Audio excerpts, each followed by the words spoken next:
Episode 339. And what's left over is really not detrimental to the operation of the business, nor is there a huge data situation. So I've got that covered in simplest forms because the systems that I use are not cloud ready. So I have to be able to put these protections in place.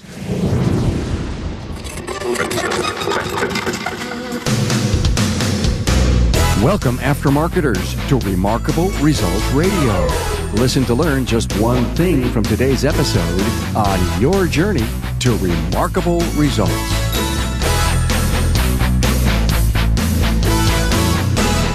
Hey, welcome friends and aftermarketers throughout North America and around the world. Karim Capriato here with the Aftermarket's premier talk radio podcast. Welcome to part one of a new episodic series called Geek 2.0. More on how this series came about in a moment. My guest and I are covering a lot of ground as it relates to personal development and all aspects of running a great business. So many insights and learning moments inside each interview. And the topics in the Town Hall Academy just seem to hit home runs each week. Your support and commitment to be a lifelong learner drives the burn to continue bringing you some of the best aftermarket talk radio. Hey, also a driving force that makes all these interviews possible is Federal Mogul Motor Parts. When you need to search for parts or get the latest technical updates, or even to sign up for some Garage Rewards loyalty program swag for both techs and shops, go to fmmotorparts.com. Thanks, Federal Mogul. I've been interviewing technicians of late, and I want you to be sure you consume every episode. Who can argue with the value that our industry receives from our technicians? No matter your role in our beloved aftermarket, owner, tech, service advisor, distributor, manufacturer, business coach, or association executive, you benefit to best understand what our technicians are talking about, what motivates them, how they look at training, pay, and benefits. Stay in the know and enjoy all the technician interviews. Hey, the network of connected listeners builds every week, and I'm honored to have new Facebook friends Don Sullivan, George Catamby, Walter Kaiser, Michael O'Brien, and Becky Almanza McGinnis. And my latest LinkedIn connections, Ashley Lucas, Stephen Shipman, and Greg Montero. Hey, see the show notes page for this episode at remarkableresults.biz/E339. The key talking points, bios, and links to my guests' previous episodes are all there. Okay, here's how Geek 2.0 got started. In the Town Hall Academy on SMS Systems, it was Academy episode 65. We got on a tech roll. We were talking geek, and we decided to create an episodic series. Here are the facts. Talking geek can be a full-time job in our industry. With tech changing at light speed, we thought it a good idea to talk about it, and maybe even debate it. Most importantly, our goal will be to inform you of important areas of your business you need to pay attention to when it comes to tech of all kinds. In this episode, we talk cloud-based systems, how to protect yourself from ransomware, a little ATIS, and why your involvement in your state's laws regarding who controls the vehicle data and autonomous cars is critical. Your independent voice must be at the table. I cannot thank my panel enough for their passion on everything Geek 2.0. Greg Buckley, CEO, Buckley's Personalized Auto Care, Wilmington, Delaware. Chris Cloutier, Golden Rule Auto Care, Dallas, Texas, and CEO of Autotext.me. Bill Nalu, President of Interstate Auto Care, Madison Heights, Michigan. Karim Morsil, Winkler Automotive, Gaithersburg, Maryland. Ollie Branche, Network Specialist. And Tracy Martin, author and trainer. Now, listen to part one while you text your friend and share this episode with them, but please don't do it while you're driving. Saddle up for this first installment of Geek 2.0.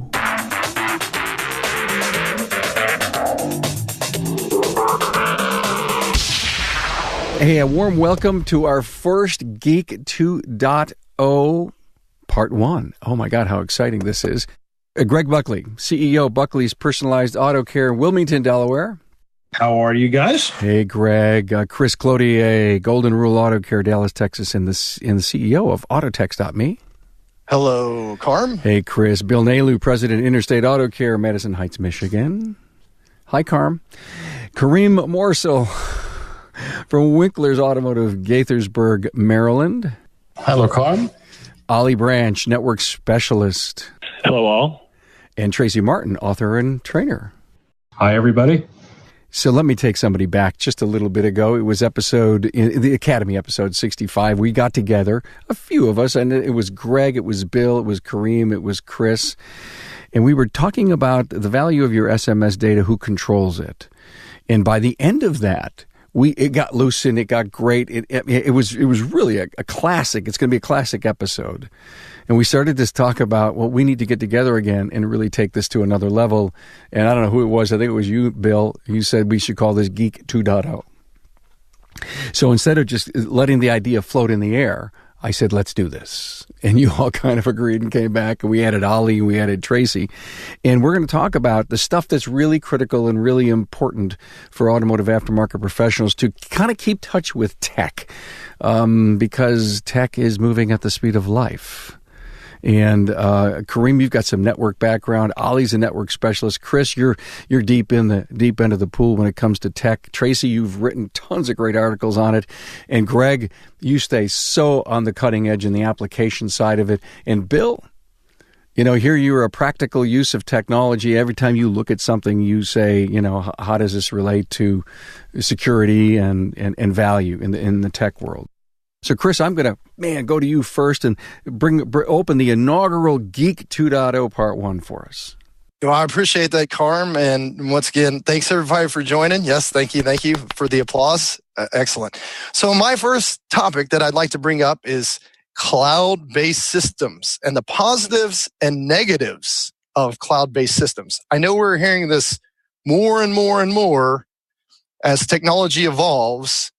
And we're hearing about cloud-based shop management systems. We're talking about cloud-based technologies that allow us to do digital inspections. We have cloud-based websites now. Whether or not your website is actually running in the cloud or whether it's running on a server, and what are the positives and negatives of a cloud-based system. First, I just want to define that a cloud-based system is not a application that's running on a server that's remote from your office. That is not a cloud-based system. Cloud-based systems require redundancy, big pipes coming into massive frameworks, running in a framework like, or a operation or network like Amazon, AWS, Google Cloud. You also have Azure from Microsoft. So the positives and negatives of having an application run in a cloud. And the reason why I bring this up is me and Ollie, my network specialist, were actually talking about ransomware, and he asked me a very valid question. And he said, Chris, I'm updating all of your applications and I'm updating all of your spy virusware. How are we protected when it comes to ransomware? And I said, you know what, Ollie? Don't worry about it, because our cloud, our SMS is cloud-based. Our digital inspection is cloud-based. We use Google Docs. It's cloud-based. Everything in my shop is basically sitting remote somewhere else out in a cloud, being backed up on a regular basis. And so if ransomware were get infested in my environment or injected into my environment, I don't have to pay to unlock my system, right? And this is one of the big positives of cloud-based systems. Once ransomware is on your operating system, you're either paying that money to these people who are hijacking your data, or you're reinstalling, right, Ollie? There's not a whole lot that you get other than those two options when it comes to ransomware. You're absolutely right. So that's one of the big positives of cloud-based systems. So cloud-based systems, positives, negatives, go. I gave you a perfect example, ransomware. A good place to start with a positive of cloud-based systems. So as a non-geek, this sounds to me like a pirate ship coming to hijack a freighter. And what are we arming ourselves with? Do we have snipers that can take out these? Because what you're talking about right now, this is news to me. I didn't think that, like for me, the biggest disruption for me is, having to reload a computer. There's about 2 or 3 hours of time. But what you're describing right now that's making me think is all of the, like in our case, parts cataloging. We've got 5, 6, 7 vendors that are tied in to our SMS. All that has to be reloaded. Will these companies be willing to load their stuff into the cloud so that the SMS and all of the supplementary software, the add-on software, the third-party software, can all load all at the same time. This is something that didn't even occur to me before this episode that you're bringing up at this point. That's a great question for me in my head. To expand on Chris's point, for me, I think about it every day. I have a server here. It's legacy. It's got my SMS just like you have, Bill. I do have the option to go and say, you know what? I'm done with this. I'm setting it all up on Amazon. And there are benefits to it, obviously. Number one, you're not into the hardware business anymore. You don't have to worry about a location on your premise. You don't have to worry about, uptime, etc. You don't have to worry about the ransomware issue that Chris just highlighted, which, by the way, is extremely real. You don't hear about it in the news as much because the only ones that make it to the news is when the big companies get hit with ransomware. But every day, there are hundreds and hundreds of small businesses that get caught at this game. And these ransomware people, all they need is, 10, 15, 20 companies a day. They don't care. It's automated. And all they're doing is asking, pay here, we'll release you. And it's paid somewhere, overseas where there's no extradition. There is no agreement with these countries where you can, provide protection to your companies. Our government is very weak towards that. So, it happens every day. So coming back, I could set it up on Amazon. It's particularly great, especially if you have multiple locations, because now you're offloading this whole responsibility of having, that hardware being maintained on your premise. And you benefit from the protection that Chris was mentioning on the money. Karim, is your software your own legacy system, or are you using someone else's? I should be a bit more clear when I say legacy. When I mean legacies, that means I inherited it when I bought the shop. Okay, but the company that is on your server, are they equipped to move it for you to a cloud server? It would be transparent to them. You were saying, hey, install this on this server, and my server is there. When they're remoting into my servers, they could be remoting into a server that I have on Amazon Cloud.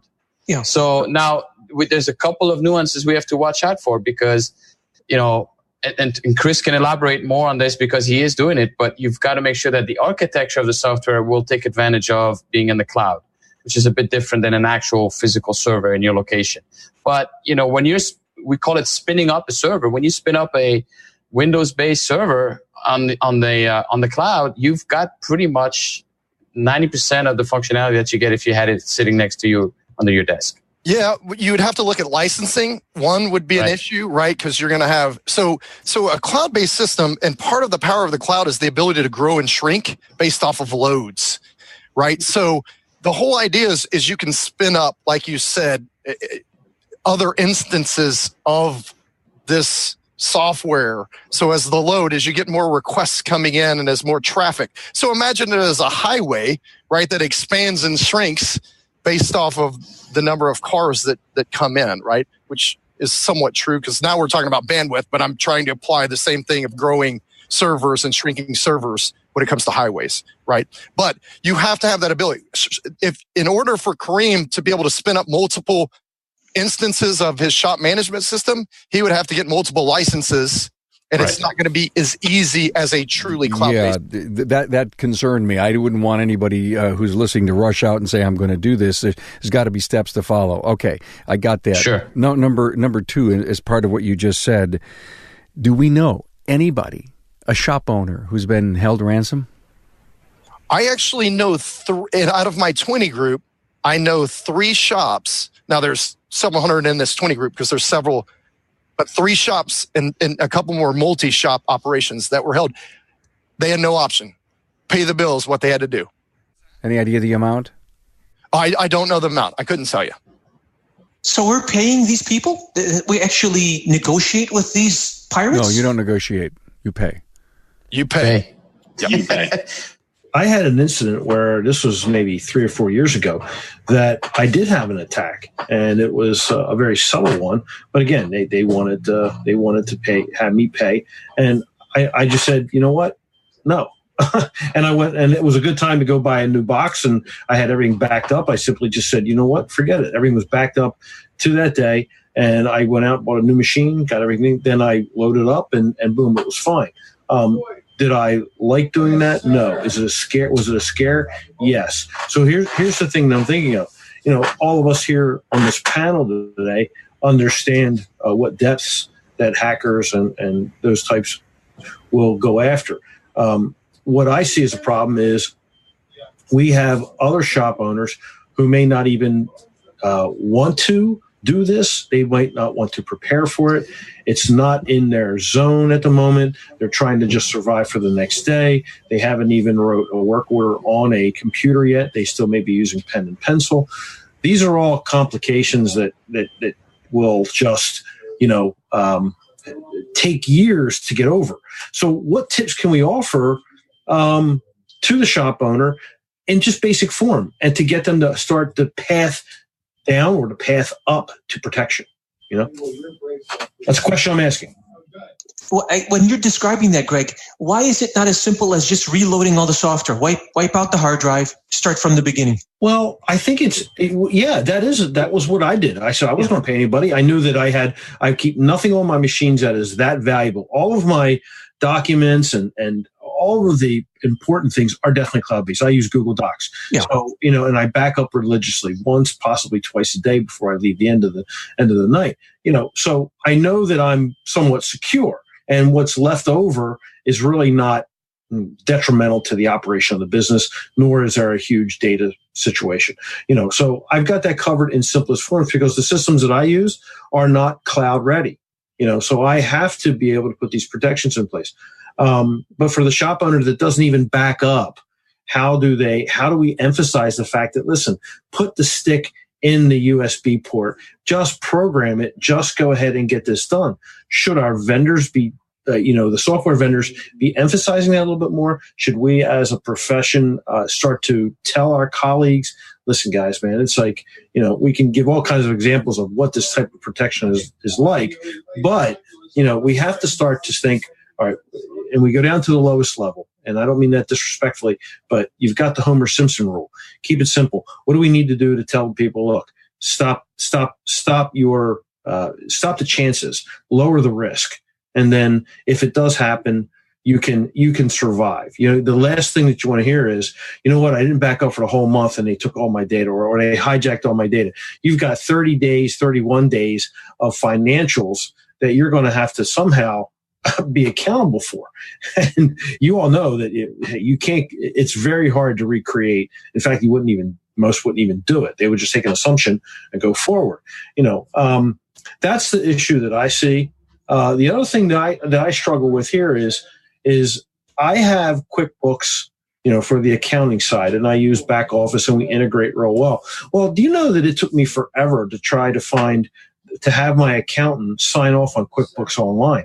Cloud-based, we enjoy it. We have everything set up. We know it's protected, just like you guys are just saying. Chris, like you're saying, hey, man, I don't have to worry about my hardcore financials. It's going to be protected. But yet my accountant, and I haven't found one yet that actually says, you know what, I really enjoy working with QuickBooks Online. They want me to use my accountant actually told me I need to go use QuickBooks Online, which told me, he said I need to switch, and I'm like, why haven't you told me about this earlier? Right. Because I have everything. That's one of the things I have on my laptop. Okay, guys, let me bring this down one step. What does the shop owner do if he's not cloud-based to protect himself? I would say step number one, who here on this panel is not using Google Docs? Are we all using Google Docs? We all are. I think that's a good place to start, right? At least taking your processes and procedures and putting them out in Google Docs. It's free, and Google, just as long as you don't share it with the world, you have to watch your sharing. There was just an article about this not too long ago in the news about not sharing the link. Make sure you share with specific people, because if you share the link and you make it, then they can go index it. So you have to be careful about specifically sharing. But if you're sharing SOPs and a lot of the information that's just core to your business, then that's just an easy place to start. I would say Google Drive, Google Docs is a good place to start putting your documentation. Okay, but is there anything to put on the software, any kind of antivirus, ransomware virus protection? We can start talking about networking now, because now it's about how you segmented your networks, and your customer can't bring in ransomware or some virus onto your main network, or your guy on the phone or one of his personal device can't ever get on your main network that has access to all the things that are important. So I think to follow up on that point, I want to answer something else too that Greg brought up. He says, how do we make the shop owner understand the importance of this, right? My take is simple. Start with which shop owner does not have a security camera system? I mean, you want to know who's coming on your property, what's going on your property, what is happening to the cars, what are the employees doing, da-da-dee-da-da-da.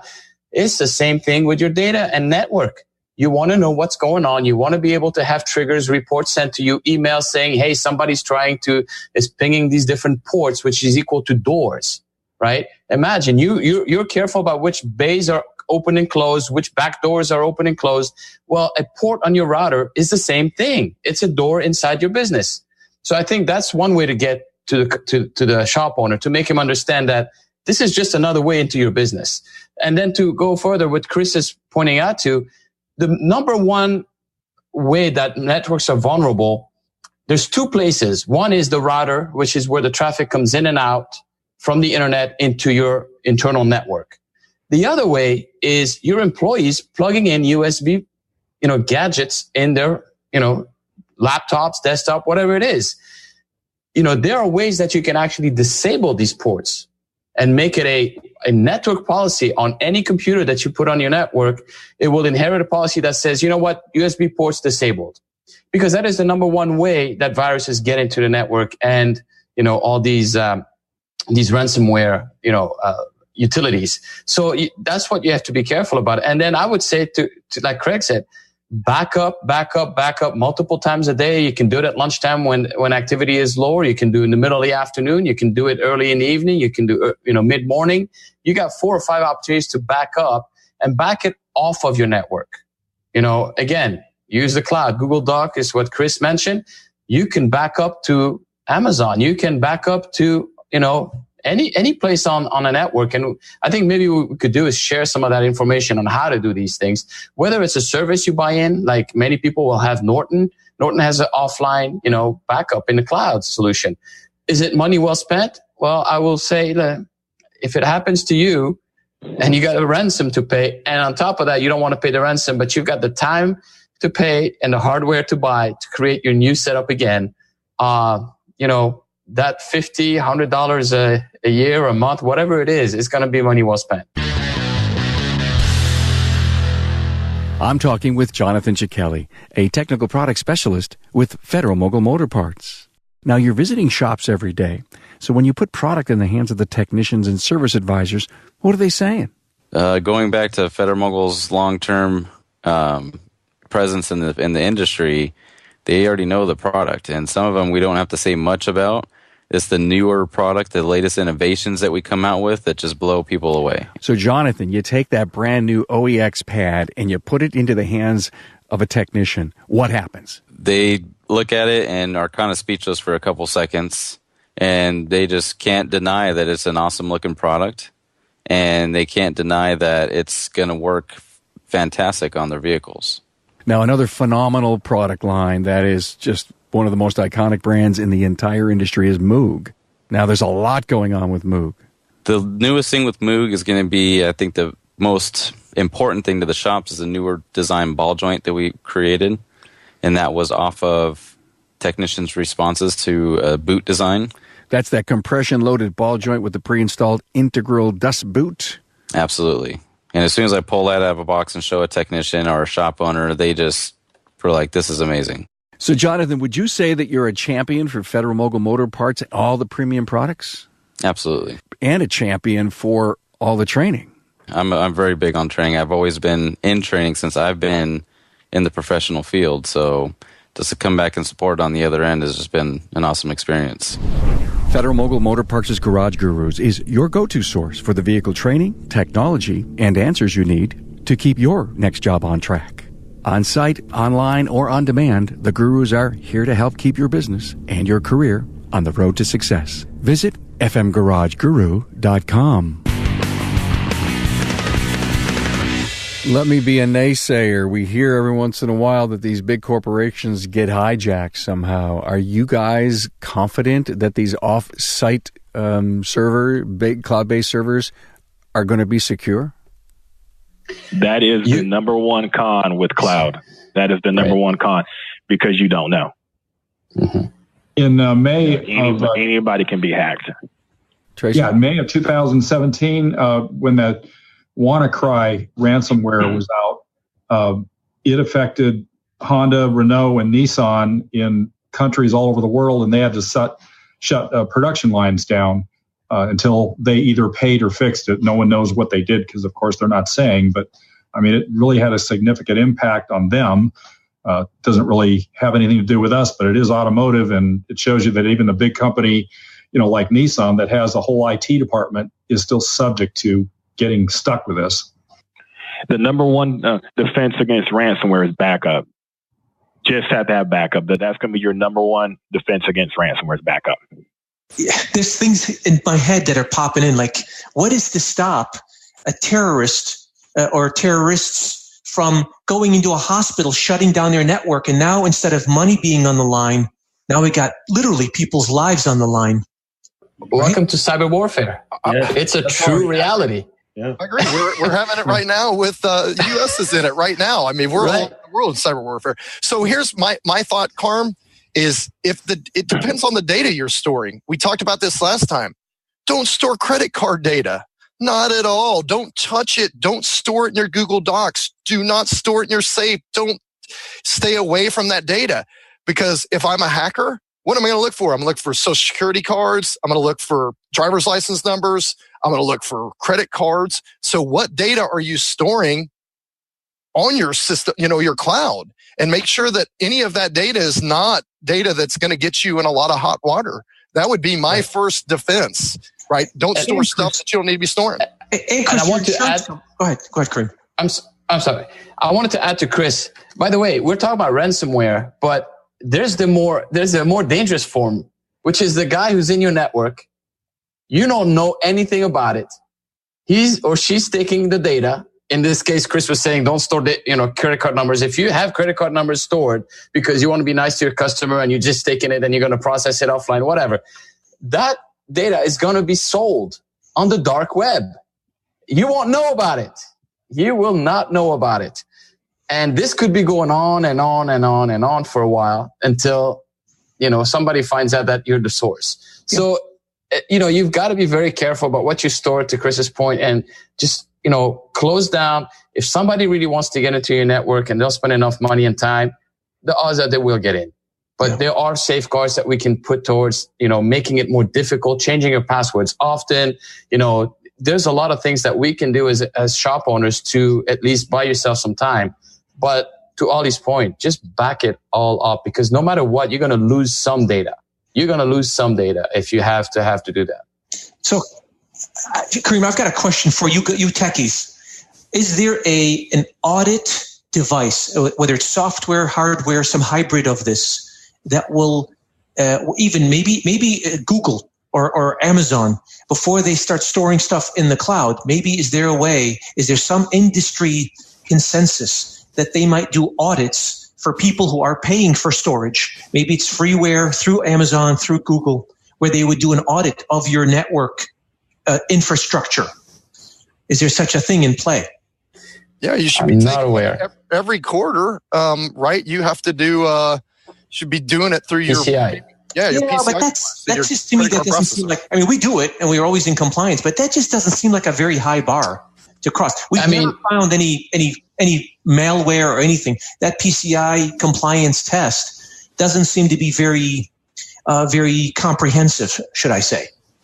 It will test against the most common ports. But I will tell you, for example, I know a lot of shops use voice over IP or SIP, which is also used to do voice calls over your network. You have to open so many ports when you do voice over IP that your vulnerability in that area is huge. And that's one of the reasons I'm not a big fan of voice over IP for network, for shops that are not familiar with what they're doing. But to be honest with you, it's a great question because I'm not sure that there is such a service. I'm sure you could buy it. I'm sure we could do it. That's a good point of research. I've always done mine, but it would be something of great value. Ollie, do you have any comment on that? Are you talking about audit, like someone looking into your network, making sure everything's up to date, patched right, and whatnot? Yep. Like a stress test. There's no large company out there that does it. You can pay companies. There's companies that'll come in and they call them white hat hackers. They'll come in, they'll try to hack your network. Bigger companies do that, but for individual shop owners, just gotta have an IT guy come in there and do it for you, or an IT company. Like you would think that Norton or McAfee would have built something for a small business owner and do exactly what Karim's talking about, a stress test on the network, on the infrastructure. They do. And they'll just come in and what they do, it's going to be all online, and they just basically test ports on your firewall. They look at the most common ports first, and then they look at some of the backdoor ports that hackers may use, and they'll tell you if it's open or not.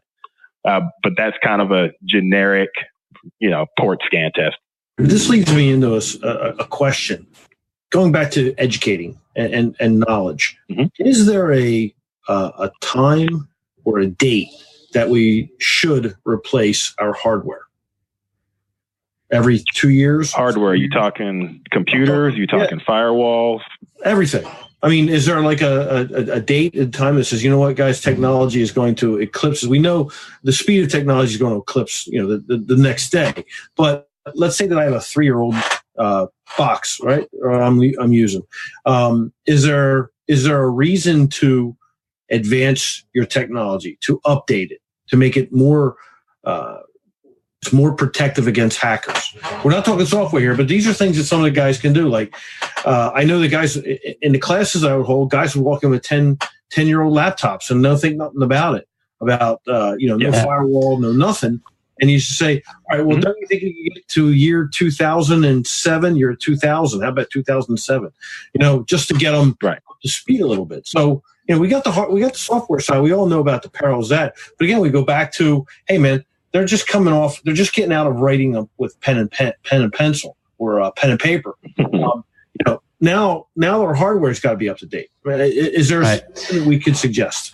I think for me, I can tell you, if you're at the networking level, things don't change that much in the networking level.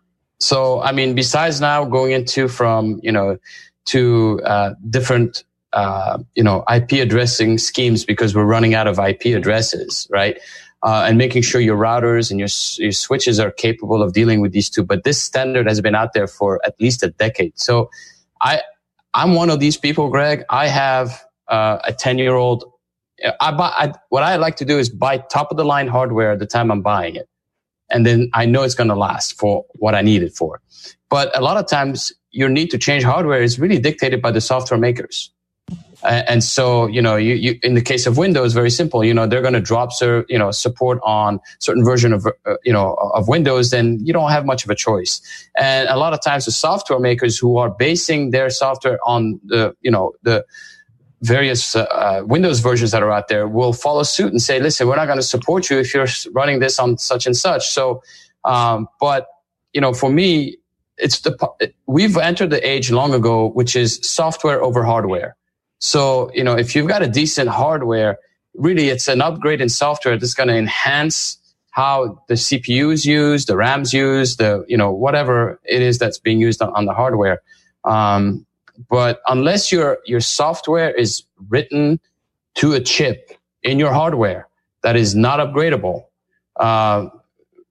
then I would see a need to change your hardware. But I don't find it that it's necessarily a big drive. Like I never used to at least have a fast rule about when to change hardware. I don't know, maybe Chris or Ollie or Tracy. Another benefit of the cloud. Look, I mean, you're constantly hardware's constantly getting upgraded, right? Because you don't know where you're running. You're not stuck to any particular box. And then, so I tend to dabble in my Amazon cloud, and they're constantly forcing updates and patches. So software, it's almost daily They're patching everything from security vulnerabilities, et cetera. So another benefit of the cloud is you're not having to worry about that because you're not attached to a piece of software. Our hardware. I want to make an interesting point. Actually, we officially ran out of IPs in 2017. Right. So now we are IPv6. Most people don't know that. Your cell phone does not speak IPv4. Another geek fact there. Are they compatible both ways, 4 and 6? Actually, there's a translation layer that happens from your phone when it calls an IPv4 website. Yeah, nobody knows. It's just totally geeky stuff. Yeah, so IPv, we ran out of that, a very limited. IPv6 is just like long, nasty strings of data. I didn't even want to go there. Something you needed to know. Everybody needs to know. It's a commodity. It is a commodity, an IP address. You did not know that. I knew there was a reason we invited you here. Chris wins the crown. He gets the crown. Yeah, no, he gets the golden propeller. Yeah, exactly. Hey, after Greg pulled out the Google glasses, I had to throw in some. Yeah, that was in episode 65. I know the Town Hall Academy 65. Hey guys, this went. We took almost 3/4 of Geek 2.0 talking about this, but let me tell you, this was the greatest first question. This was the greatest dialogue. Thank you all so much, Greg. You got anything? Well, I think, what's most important for us, we're living and breathing it. And we're not only doing it from the business side, we also have to work about the autonomous side. We have these cars coming in. And I know that Tracy just wrote some really great articles on everything. So we're going to be involved with tech on all the way around. I mean, 24/7. I like to see us somehow get the balance out or get the information out about to the consumers. That's where I think we have an opportunity to really not only profit, but explain how technology works with our clients. When and if level 3 is here, level 4 and 5 are on their way. Those type of things are going to present a lot of challenges to us. We've got you got hacking that can occur. The consumer's going to want all kinds of gizmos and gadgets in their car to make it convenient. They're going to want to talk to, like Tracy, I think he said they want to talk to the refrigerator talks to the car. They want to do this, they want to do that. All this is going to come our way. Well, how are we going to work with a client that's going to be asking these questions soon? Are we going to be the ones that's going to have the knowledge since we're there with the vehicle? So I'd like to see us develop more of a consumer-facing, scenario that we can present to them and educate them. I think a good role for a trade association, independent repair shop owners would be to develop some kind of brochure or written material or something that would be suitable to hand it to a customer and say, here's some things you need to be aware of, because you're really not going to have the time to sit there for 15, 20 minutes and explaining to them what they should and shouldn't do. But something that you could hand to them, I think would be a good start. And then if they're interested, then that need would probably be met through some kind of training or online information that, you could provide them. Because part of our role is to inform and communicate. Tracy, I love the brochure idea, but wouldn't it be stronger if we just went to the customer and says, hey, I see you have this special Audi, Honda, pick it, and you guys know that there's a lot of level 3 stuff on it.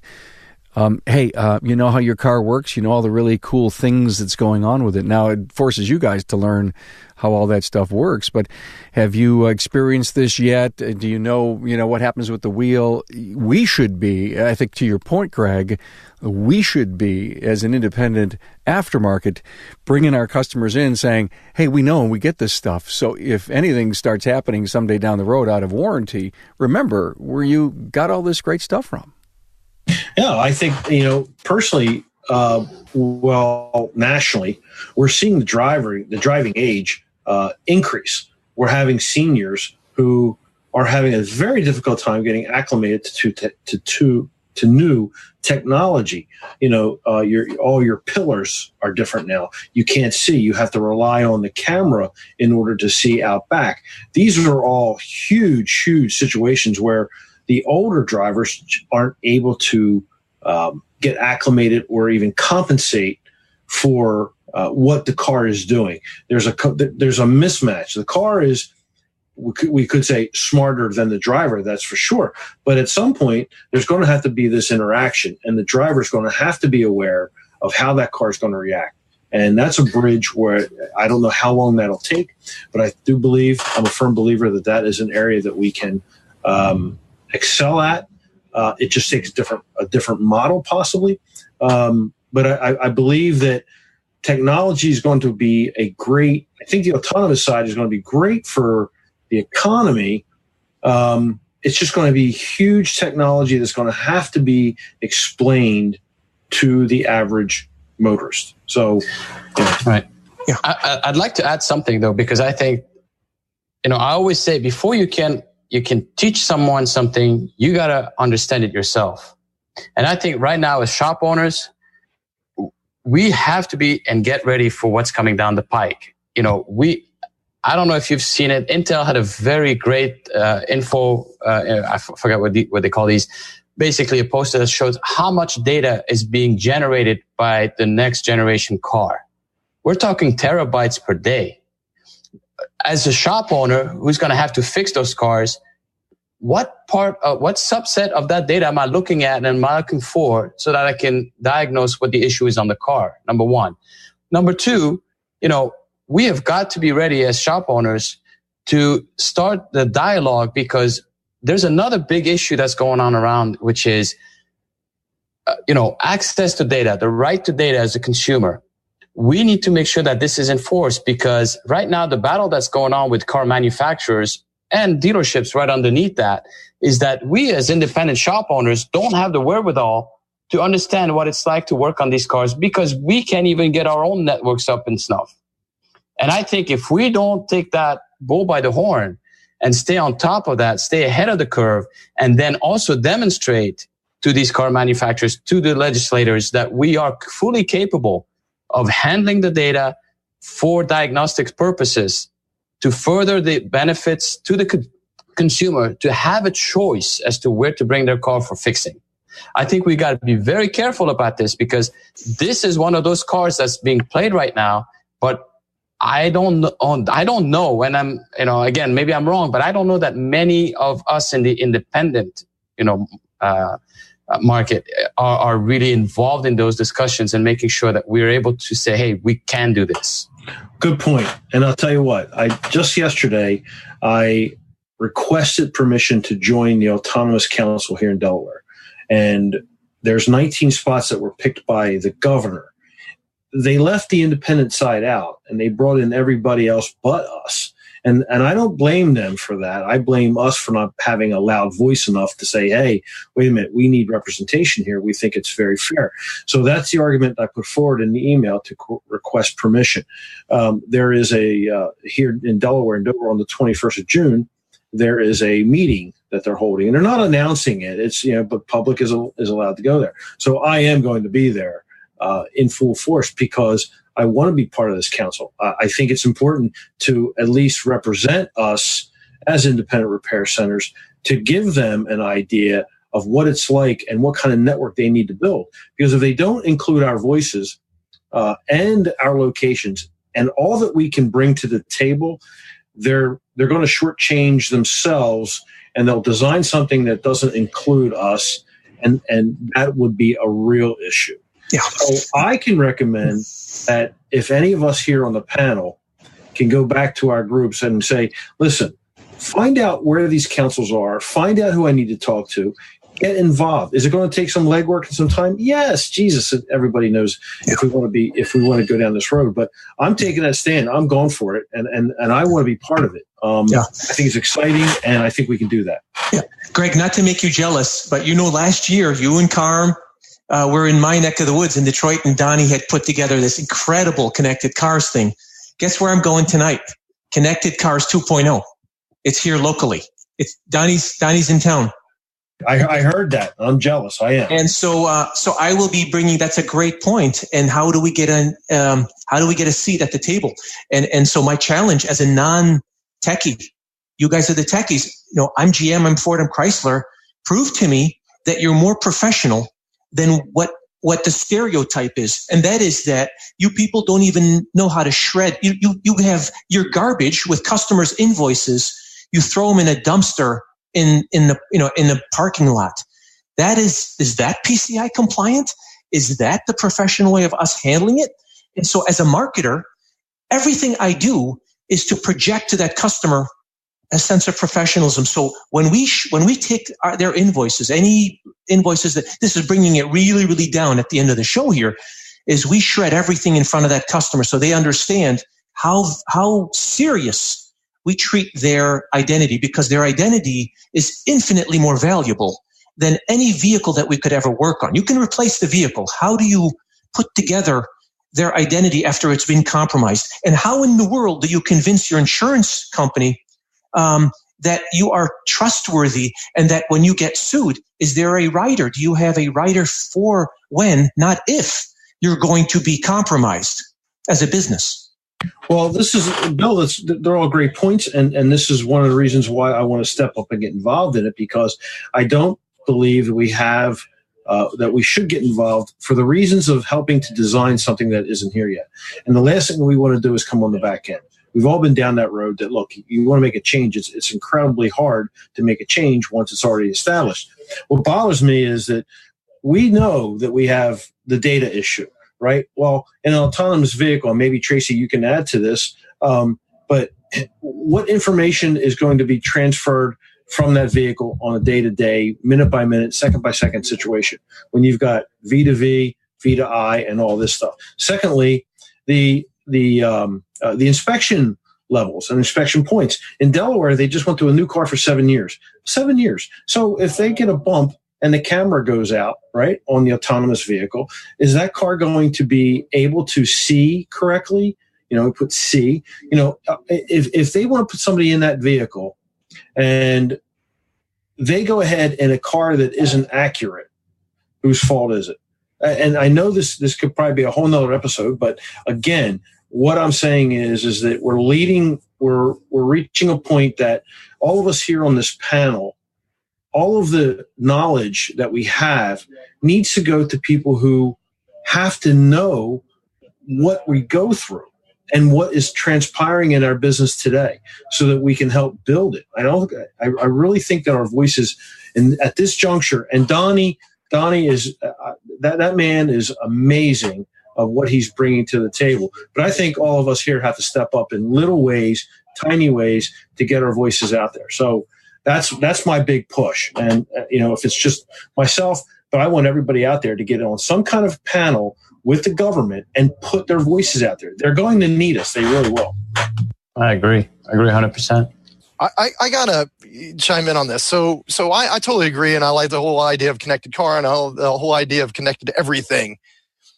I want to bring up Fixed. I want to bring up Zuby. I want to bring up Hum. That's the way we can get involved, right? I know that there's been bad press with Fixed because basically they've come and attacked the automotive industry, and they've said, their commercial, their Facebook commercial is plug it in and it's always a gas cap, right? And they wanted to charge you $200 for a gas cap. But is that not a way to potentially leverage some technology to connect with your customer a little bit better? Because I can't go buy a car that's got all the bells. I can't go buy a 2018 ADAS fully camera cars. So as independent shop owners, I want to bring up the point. Do we even, and this is for Tracy and Greg, do we even start bringing in these aftermarket devices? Is it beneficial to us? Because at least we start understanding what it means to connect from a shop to a car. And this is the way we can do it right now with our customers. I think there's a lot on the horizon with the so-called dongles that you can buy on Amazon for $25, and there's 1,000 apps on the Google Play Store or in the Apple Store that will connect to them and do something, and they all do various things. But I think I've seen 2 or 3 now. I wrote them up for a review in a magazine that actually connect to shops and provide the shop a way to send a customer a maintenance reminder, or if the car throws a code, it'll go to the shop, and the shop can say, hey, we saw that your check engine light's on. Why don't you come in? We can check it out. So I think a lot more of that is going to help the aftermarket industry connect through the car to the customer. But again, that's all got to be secure. And the ALDL, or the data link connector, is 30 years old, and a lot of the OEMs are talking about we need to harden this thing physically and also encrypt it, so not anybody who has $25 and gets online can buy something that'll plug into it and do whatever they want, because that's really the state of where it's at now. They're also talking about developing standards for OEMs and independent shops to be able to actually make a connection on a 2021 or a 2022 car that you can't make, that right now anybody can make. So I think the OEMs are headed in that direction, but I think you're right. You need to keep a loud voice of, we need to be involved with this too, because let's face it, if there's no independent repair shops, the lines at the dealers would be so long, no one would ever get their car fixed. And I know the dealers don't like to admit that, but that was true when fuel injection came out in the mid 80s. And a lot of dealers said, we don't need the independent repair shops. Everybody can come here. We'll plug it into our computer, problem solved. But it never worked out, and it's never going to work out. You got to have the independents, and they've got to have a seat at that table, and they've also got to have some say in what makes sense. I mean, you can't just rely on an OEM $10,000 piece of hardware to plug into a car. There's other alternatives, and we've got to keep that going. Greg, you said about who owns the data, and we're getting to that point. And I couldn't help but think, as I'm sitting here listening to you guys, that the day that the independents get that access, I think there's going to be some requirements on them in order to have it and get it. And I think it goes back to everything we've talked about here. You've got to have this network, this kind of cloud-based thing. You've got to have these levels of protection. I am not surprised that what we're talking about here is going to have an effect on the future if we want to continue to work on high-level diagnostics. You know what you're talking about, Karim? You're suggesting that the technician becomes essentially Microsoft certified or whatever the platform is. And God help us, the marketer, who's hopefully the CEO at the front of the counter, is going to be able to project the fact that this technician now, who is now Microsoft certified, is going to have to, essentially, we're going to have to double their pay, because he, in fact, is worth more than the plumber and then the electrician and the millwright and so forth. Ollie, did you hear that? Ollie's looking for a raise right now. Yeah, I know. I thought he was. Yeah. Chris, sorry. Hey, guys. I have to tell you, this is our first episode, Geek 2.0 Part 1. This went places I never expected, and I have to tell you that we're going to have to continue this hard, because I think people are going to say, "Oh, what's next? What's next?" We all had like 6 or 7 topics to bring up. We got 2.5 maybe, but you know what? I didn't hold you back. I just wanted you to go, and this was excellent. And if this is any indication of what this episodic series could be, man, you guys have a home run here, and I so appreciate it. Is there any final words from anyone who'd like to chime in? And I don't want to go around the room, only because it'll take 25 minutes. I'm not going to give Ollie a raise. Ollie, I say you should be getting a double. It should be done. I'm going to talk to Chris about this for you. I want to suggest that we go back, that each of us and everybody who's listening, please look into what the governments are doing, even into your state. Get involved. Ask to be on a board. Put your toe in the water with them, because if you don't shout your name out there, what you can do, you'll never be heard. And we experience it here all the time.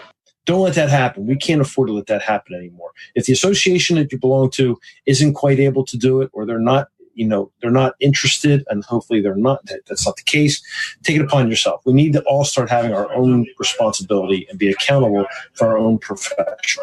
Yeah. Contrary to what we hear in mass media, fast food media, global warming isn't the fastest moving element in our universe. It's technology, and technology. If we harness it as marketers, I hate to sound selfish in this, because that's who I am. I'm a marketer.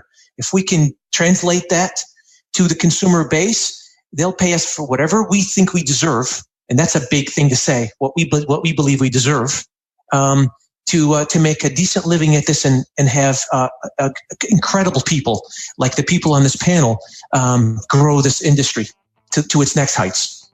An eclectic mix of minds here, Automotive Aftermarket minds. Thank you all so much for being here, guys. We'll see you all in Geek 2.0 Part 2.